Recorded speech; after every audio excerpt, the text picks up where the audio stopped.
का मी आज ब्लॉग अर्धा शूट केला. तर नमस्कार मित्रांनो, आज सकाळी मी कॉलेजला निघालो, बॅक गेटला पोचलो. पार्किंग गेटमध्ये गाडी टाकत होतो की मला कळालं आज पार्किंग गेट बंद आहे. म्हणून फ्रंट पार्किंग गेटमधून गाडी आतमध्ये टाकली. छोट्याशा जागेमध्ये गाडी ॲडजस्ट करतच होतो की आम्ही कॉलेजच्या आतमध्ये एंट्री केली. पाहिलं आमची अख्खी गँग खाली आली होती. गँगला पाहून मी बोललो, काय लोक खाली आली. पटापट लेक्चर स्टार्ट व्हायच्या अगोदर क्लासरूममध्ये जाऊन बसलोच होतो की यशने कृतिकाचा एक मीम बनवला होता. तो मीम पाहून कृतिकाची विविध रिॲक्शन. लेक्चर सुरू झालाच होता की मॅम आम्हाला 5 मिनिटाचा ब्रेक देऊन बाहेर गेली होती. थोड्या वेळाने मॅम आल्या व आमचा लेक्चर संपला. लेक्चर संपला होता म्हणून खाली गेलो होतो तर आम्हाला दिसली आमची फ्रेंड निकिता.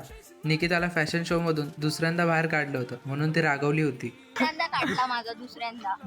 तिला बाय करून आम्ही आमच्या क्लासरूममध्ये गेलोच होतो की आम्ही पाहिलं सर्वजण आपल्या आपल्या बॅग पॅक करून घरी निघत होते. म्हणून मी पण माझी बॅग घेतली व घरी जायला निघालो. क्लासमध्ये माझीशी मस्ती करत होती म्हणून घरी जाताना मनश्रीशी मस्ती करत होतो. त्या नादात मी ब्लॉग शूट करायचंच विसरलो. बाय.